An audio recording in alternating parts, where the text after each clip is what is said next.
सदर जनाब मुस्तफ़ा फारूक साहब जो कौमी सदर वेलफेयर पार्टी ऑफ इंडिया हैं, उनसे बड़ी अदब के साथ दरख्वास्त करता हूँ कि वो हम सबको खिताब फरमाएँ।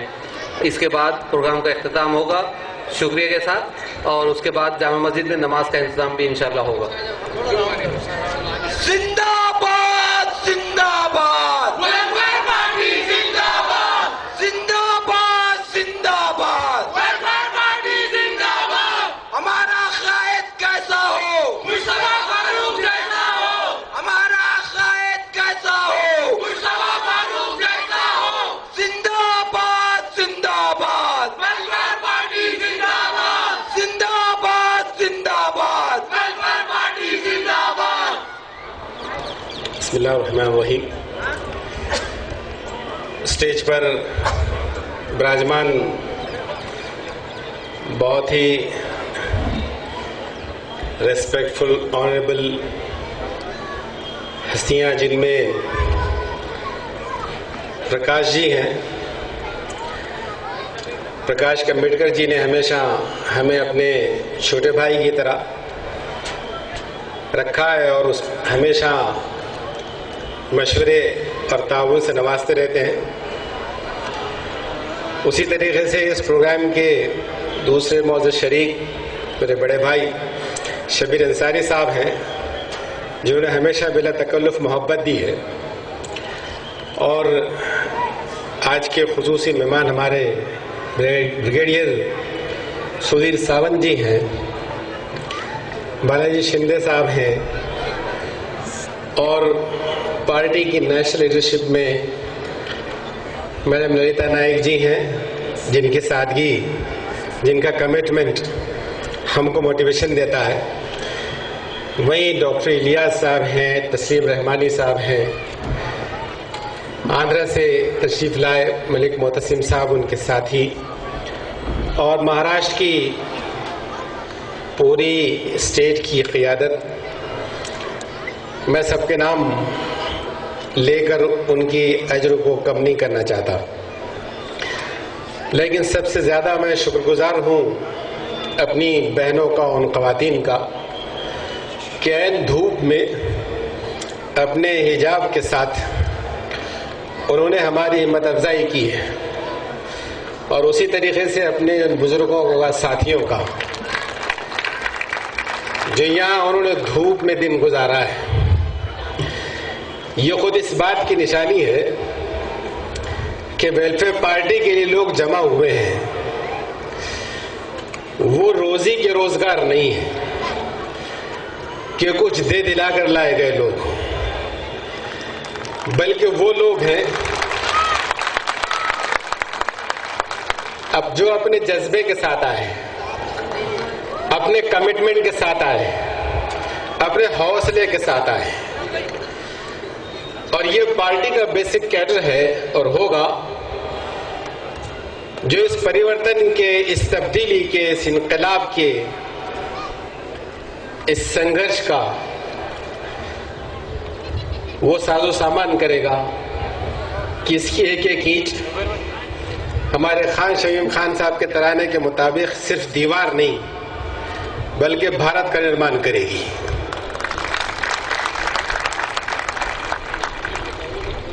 हमारा देश चाहे उसमें वैसे तेल उबलता ना हो, ये वैसी खनिज ना हो, लेकिन उसको इतना बनाने वाले ने अता किया है कि हमेशा से कहा गया कि सोने की चिड़िया है। बहुत विशाल देश है, कई देशों को मिलाकर भी इस देश की बराबरी नहीं होती। और उसका वो राष्ट्र जिसमें हम आज पहली कॉन्फ्रेंस कर रहे हैं, ये सिर्फ राष्ट्र नहीं है, महाराष्ट्र है। राष्ट्रों का राष्ट्र महाराष्ट्र है।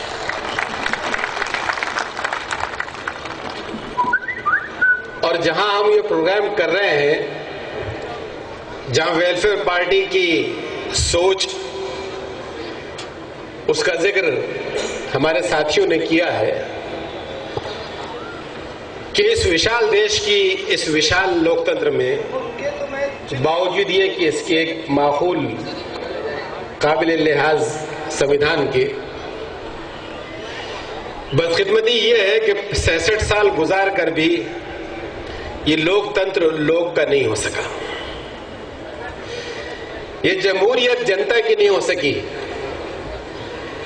इसलिए इस डेवलपिंग नेशन में 2/3 इंडियन आज भी 2 वक्त की रोटी सम्मान से नहीं हासिल कर पा रहे हैं। महंगाई, दारिद्र्य, गुर्बत, करप्शन, लूट, ब्लैक मनी, बहुत इश्यूज हैं। इतना समय नहीं है कि मैं इश्यूज पर बात करूं, इसलिए कि इश्यूज पर बहुत से साथियों ने बात की है। लेकिन अभी जो बात प्रकाश जी ने जिस पर प्रकाश डाला है वो ये है कि चाहे आज इस राजनीति को, इस सियासत को पोलराइज किया जा रहा हो, मोदी का फेस लाना इस बात की गवाही है कि ना एनडीए के पास डेवलपमेंट के नाम पर पेश करने को कुछ है, ना कांग्रेस के पास कुछ है। इसलिए 2014 को जो है पोलराइज करना चाहते हैं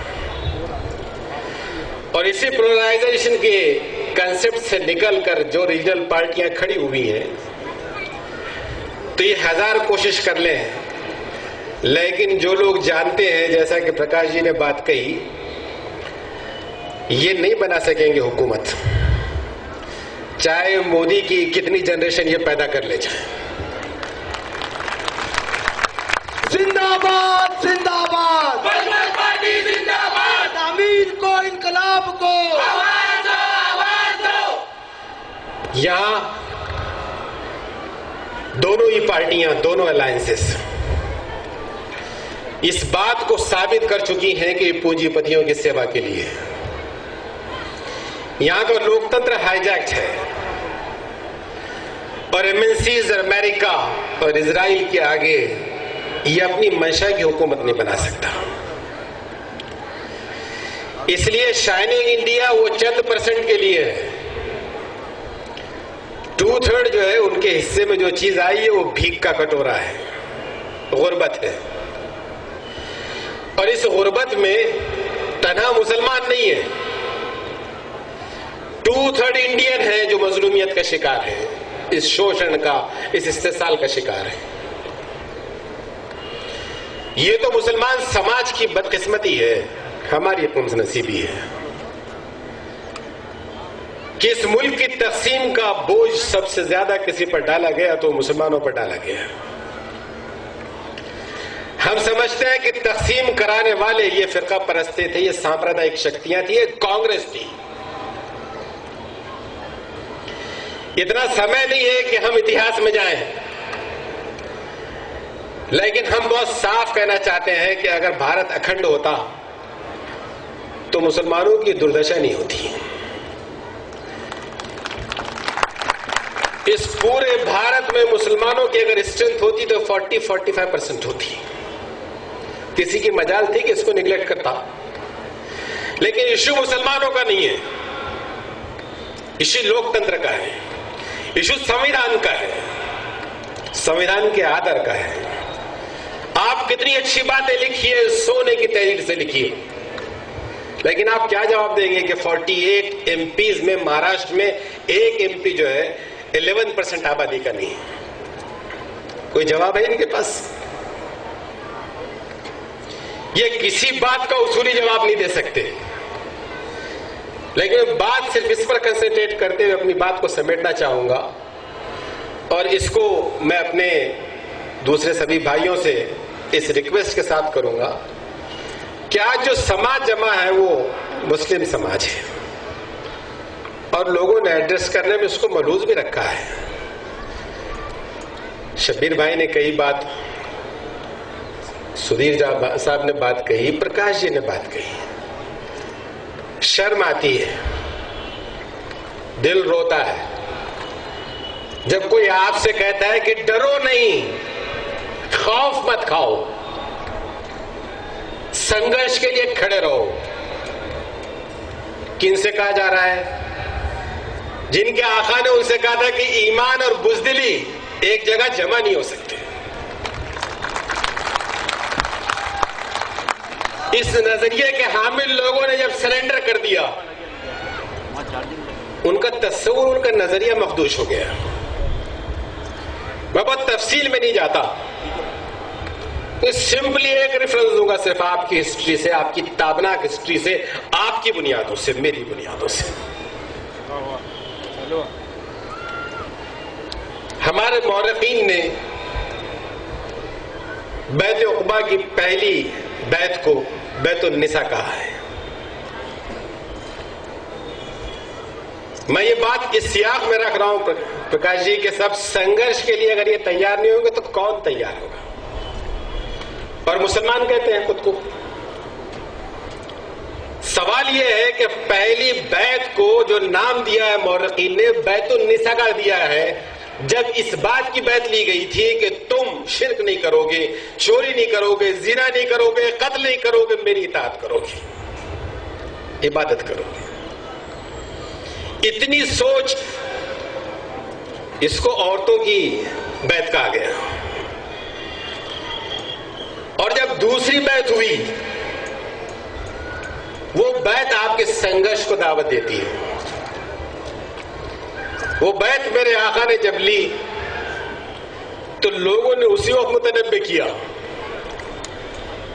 और अब्बास बिन नजला हो या असद बिन जुरारा हो, जिन्होंने मुतनब्बे किया था कि अंसार समझ लो, अगर तुम संघर्ष का दावा करते हो तो सुर्खो सफेद आंधियां तुम्हारी मुखालिफ होंगी, जमाना तुम्हारी मुखालिफत करेगा, तुम्हारे अशराफ कत्ल किए जाएंगे, तुम्हारे माल तबाह किए जाएंगे, तुम्हारी औरतें बेवा होंगी, तुम्हारे बच्चे यतीम होंगे। लेकिन अगर मकसद के लिए खड़े हो सकते तो ये कुर्बानी तुम्हें देनी होगी। और उस वक्त जिन लोगों ने ये ऐद किया था, उन्होंने कहा था कि हम इसकी कॉस्ट पे करेंगे। इज्जत ऐसी हासिल नहीं होती, बेवकूफ और बेवकूफ बनाया जाएगा आपको। आपका वक्त आपको नहीं देते, ये रिजर्वेशन देंगे, या आपको सत्ता में रिजर्वेशन देंगे, या आपको शरीक कर लेंगे इख्तिदार का। भीख में मिला है किसी को इख्तिदार जो आपको मिल जाएगा? अगर आपने मान लिया है कि गुलामी हम करेंगे, आप कर चुके हैं, आपकी कहीं कोई कदर और कोई इज्जत नहीं है। जितनी याद नेताजी की होती है, अगर बनाने वाले की कर ले तो शायद वो मगफरत फरमा देता। जिंदाबाद जिंदाबाद, नेशनल पार्टी जिंदाबाद, अरे जिंदाबाद जिंदाबाद, नेशनल पार्टी जिंदाबाद। जितने तस्वीरें लगा रखते हैं घरों में, अपने बाप की कदर कर लेते, माँ की कर लेते तो जन्नत खत्म में पड़ जाती। लेकिन किसी के लिए सोनिया जी हैं, किसी के लिए ममता जी हैं। ममता नाम को नहीं है, माया जी हैं, सारी माया उनके लिए। जिस पर निर्भर किया और आपने आदत डाली निर्भर करने की कि इसको करते थे सजदा, अब किबला बदल देंगे, करते रहिए। जब आपने अपना दरबार छोड़ दिया तो जितने दरबार हैं वो सब कम पड़ेंगे, सब कम पड़ेंगे। मैं ये कह रहा था, जब तारीख में वो बैत ली गई और अंसार ने कहा कि हाँ हम अपने शुरफा को कत्ल होने देंगे,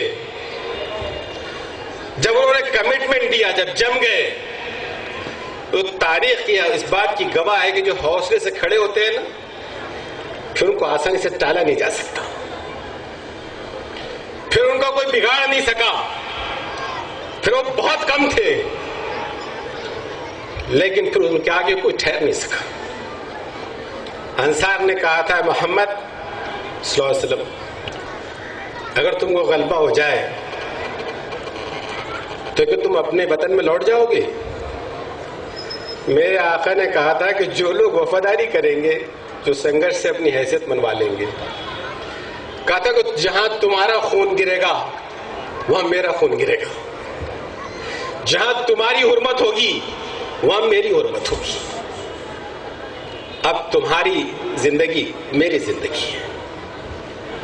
अगर आप ये चाहते हैं कि हक की लड़ाई लड़ें, इंसाफ की लड़ाई लड़ें, अमन की लड़ाई लड़ें, तो ये दुहाइयों से नहीं मिलेगा। इसके लिए आपको हौसले के साथ खड़ा होना होगा, और जब आप हौसले के साथ खड़े होंगे तो कोई ताकत नहीं है जो आपका बाल बिका कर सके। जिंदाबाद जिंदाबाद वेलफेयर पार्टी जिंदाबाद, जिंदाबाद जिंदाबाद। वेलफेयर पार्टी जिंदाबाद। इसलिए मैं बहुत ज्यादा अशार कहने का आदी नहीं हूं, लेकिन परसों से मैंने वो जो अशार पढ़े हैं फैज के, उस हौसले को तहरीक देते हैं। क्या कहे, खाक नशी उठ बैठो, ए खाक नशीनो उठ बैठो, वो वक्त करीब आ पहुंचा है। अब तख्त गिराए जाएंगे, अब ताज उछाले जाएंगे, अब टूट गिरेंगी जंजीरें, अब जिंदानों की खैर नहीं। बहुत गिरफ्तार किया है महाराष्ट्र में, और कितना कर लेंगे। कांग्रेस की सो कॉल्ड गवर्नमेंट है, सो कॉल्ड कांग्रेस की सेक्युलर गवर्नमेंट है। मोदी की गवर्नमेंट में नहीं है इतनी गिरफ्तारियां जितनी इस महाराष्ट्र में। इस महाराष्ट्र में आपकी आबादी अगर 11% है तो जेलों में आपका परसेंटेज 40+ है। और टाटा इंस्टीट्यूट की रिपोर्ट के मुताबिक 74.5% ऐसे जिन पर फर्स्ट टाइम बुक किया है क्राइम, उनका कोई ट्रैक रेकॉर्ड क्राइम का नहीं है, फर्स्ट टाइम बुक किया गया। कितनी भरेंगे जेलें, कितना करेंगे जुल्म, क्या बिगाड़ लिया मोदी ने, खत्म हो गया गुजरात से। और बात करते हैं कि वो आएगा तो ये आएगा, किसने लाया गुजरात में, किसने लाया मध्य प्रदेश में, वेलफेयर पार्टी जिंदाबाद। और किसने लाया वेलफेयर पार्टी छत्तीसगढ़। क्या करेगी, सबके साथ इंसाफ करेगी। न मध्य प्रदेश में हम लाए, वहां कोई दूसरी पार्टी नहीं, न गुजरात में हम लाए, न छत्तीसगढ़ में हम लाए। ऐसे बहुत से धोखे हैं, तुम आएंगे तो ये हो जाएगा ठेका लिया हमने तुम्हारी नाजबरदारी का और अपनी गुलामी का। सारा सेक्युलरिज्म का ठेका मुसलमानों पर है। कोई ब्लास्ट होता है तो एहतजाज तुमने करना, अपनी लॉयल्टी साबित करना। कब तक करेंगे, यहाँ रहते हैं, कब तक करेंगे, क्यों करेंगे, इतने जुल्म के बाद भी करेंगे। ये सब सारा सच्चर हो गया। बच्चे हमारे जो है मासूमियत खत्म करके रोजी रोटी को लगा दिए गए, औरतें हमारी रुस्वा कर दी गई। कोई सोशल जस्टिस का क्लेम नहीं रहा कम्युनिटी का। तो जो कम्युनिटी अपना इंसाफ नहीं कर सकती, वो भला लोगों को इंसाफ क्या देगी। उसको अपने गिरबान में झांकना होगा। हमारा वोट कोई बीजेपी सेना के पास नहीं है, हमारा वोट ये ठेकेदारों के पास है। आपने बॉम्बे ब्लास्ट की सजा दी, अच्छा किया, होना चाहिए था, लेकिन बॉम्बे राइट का श्री कृष्णा कमीशन को कब तक वादा करेंगे आप। बाबरी मस्जिद के शहीद क्यों नजर नहीं आए, शाहिद मुजरिम क्यों नजर नहीं आते आपको। कोई इंस्टीट्यूशन नहीं है जो इंसाफ करना चाहता हो। ये हमारे एक सेक्रेटरी है फखरुद्दीन लोहार साहब, ये लेकर आए हैं रेड जो दाखिल कर रखी है बुल्डाना में। सारी क्लिपिंग्स हैं कि किस तरीके से पुलिस ने उस पर जुल्म किया, निहत्तों पर जुल्म किया। लेकिन कौन बिगाड़ेगा। आज तक तो बेजमीरी ऐसी है उनके नुमाइंदों की कि अगर कांग्रेस के खिलाफ बोलेंगे तो ऐसा लगता है कि खुदा के खिलाफ बोलते हैं। खुदा की वफादारी पर उनको इनकी अहमियत और गैरत जोश में नहीं आती जितनी कांग्रेस की वफादारी पर आती है। लड़ रहे हैं, पार्टी का एक सेक्रेटरी लड़ रहा है, उसके लिए बुल्ढाना के लिए लड़ेगा। सारे बायसेस हैं। औरंगाबाद का डेवलपमेंट हो रहा है, वो देवलाई की जो जमीन है जहां पर कंसंट्रेशन मुस्लिम बस्तियों का है, रिजर्वेशन में ग्रीन, और नेताओं ने जो जमीन ली है वो सब येलो। तो कौन कौन से इंस्टीट्यूशन कोरोना रोएंगे। मैं ये कह रहा था कि अब टूट गिरेंगी जंजीरें, अब जिंदानों की खैर नहीं, जो दरिया झूम के उठे हैं तिनको से न टाले जाएंगे। और ये आखिरी शेर मुलाजा फरमाइए कि कटते भी चलो बढ़ते भी चलो, बाजू भी बहुत हैं सर भी बहुत। कटते भी चलो बढ़ते भी चलो, बाजू भी बहुत हैं सर भी बहुत।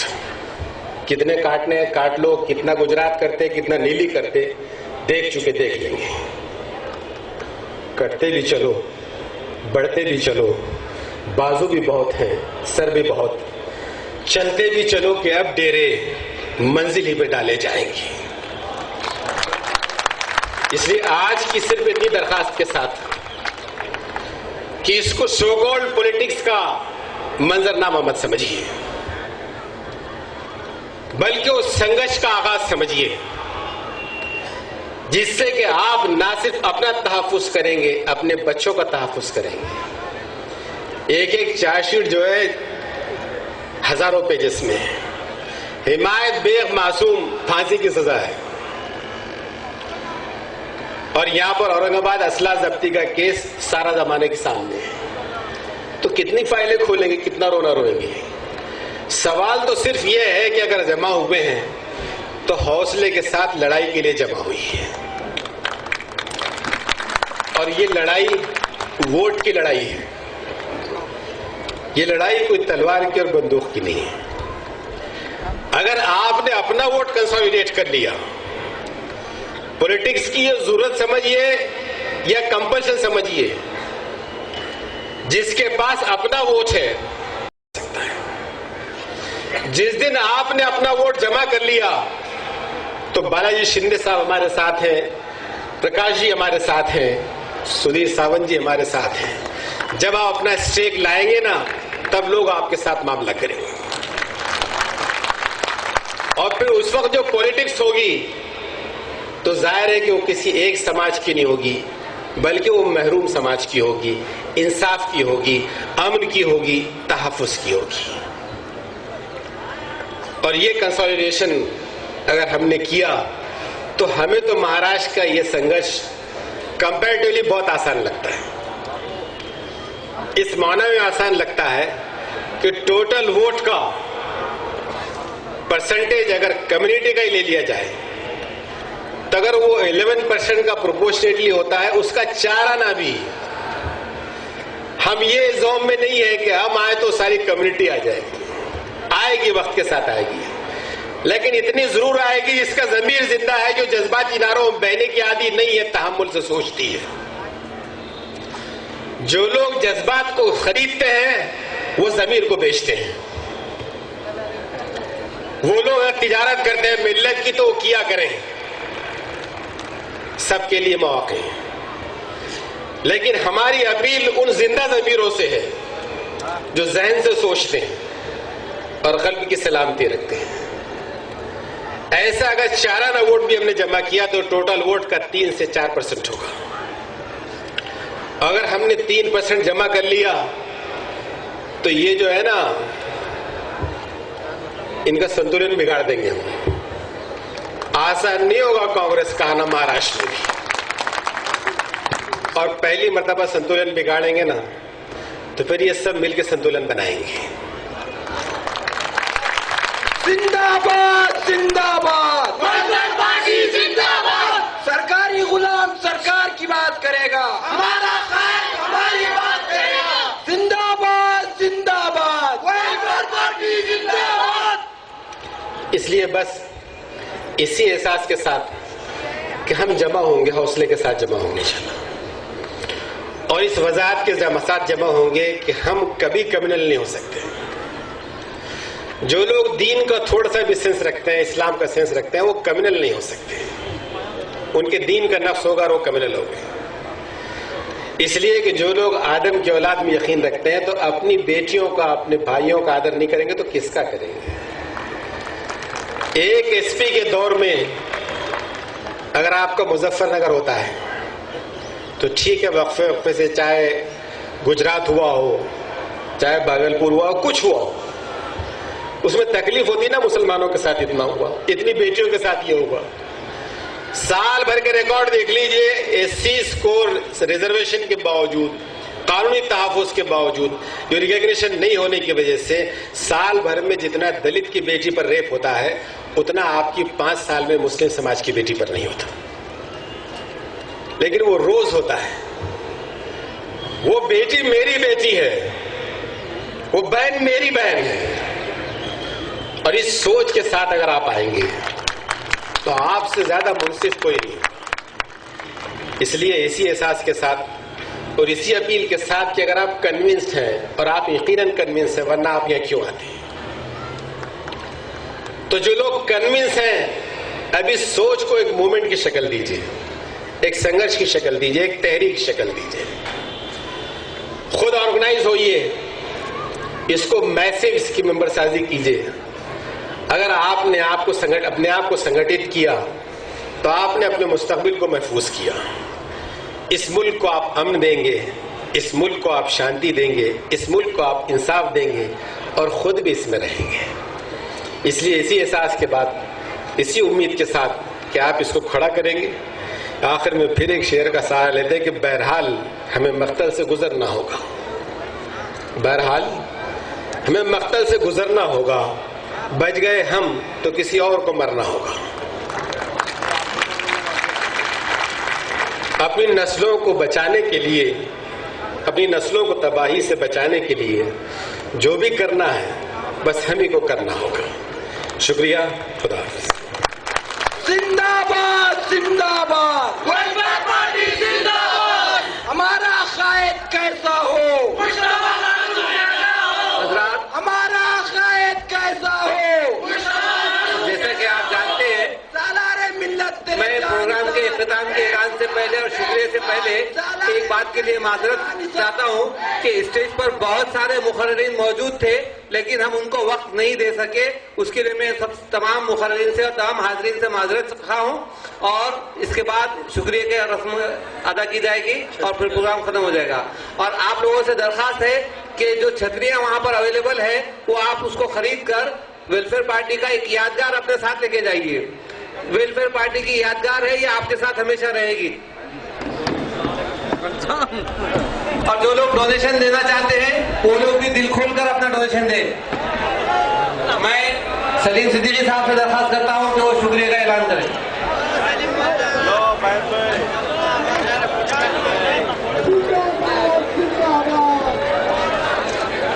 सबसे जिंदाबाद, अरे जिंदाबाद जिंदाबाद, वेलफेयर पार्टी क्या करेगी, सबके साथ इंसाफ करेगी, अरे वेलफेयर पार्टी क्या करेगी, सबके साथ इंसाफ करेगी। जिंदाबाद सबसे जिंदाबाद। पहले मैं अल्लाह का शुक्र अदा करता हूँ कि उसने हमें ये अधिवेशन मुनअक़द करने की तौफ़ीक़ बख्शी और हमारी मदद की। मैं हमारे राष्ट्रीय अध्यक्ष मुस्तफ़ा फारूक साहब का शुक्रिया अदा करता हूँ कि वो अपनी मसरूफ़ियत के बावजूद इस अधिवेशन में शरीक रहे और सदारत की। हमारी दावत पर सफ़र की मुसीबतें बर्दाश्त करके पहुँचने वाले हमारे आदरणीय मेहमान, आदरणीय डॉक्टर ललिता नाइक मैडम, आदरणीय डॉक्टर कासिम रसूल इलियास साहब, आदरणीय डॉक्टर तस्लीम रहमानी साहब, आदरणीय प्रकाश जी अम्बेडकर साहब, आदरणीय शबीर अंसारी साहब, मलिक मोहतसिम खान साहब, आदरणीय बालाजी सिंधे साहब, आदरणीय अब्दुल रऊफ साहब, आदरणीय ब्रिगेडियर सावंत साहब, आदरणीय श्रीनाथ साहब, मोहतरमा खालिदा परवीन साहिबा, बाला साहेब गरुड़ साहब, जनाब नासिर खादरी साहब का मैं तहे दिल से शुक्रिया अदा करता हूँ। इसी तरह स्टेट वर्किंग कमेटी के सभी सदस्य, जिला अध्यक्ष, शहर अध्यक्ष, सचिव, अधिवेशन एग्जीक्यूटिव, सभी का मैं दिल की गहराइयों से शुक्रिया अदा करता हूँ। इस अधिवेशन के लिए पुलिस प्रशासक, फायर ब्रिगेड, महानगर पालिका, औक़ाफ़, BNC, print media, electronic media ने जो सहकार्य किया है उसके लिए मैं welfare party of India Maharashtra की जानिब से शुक्रिया अदा करता हूँ। साथ ही सब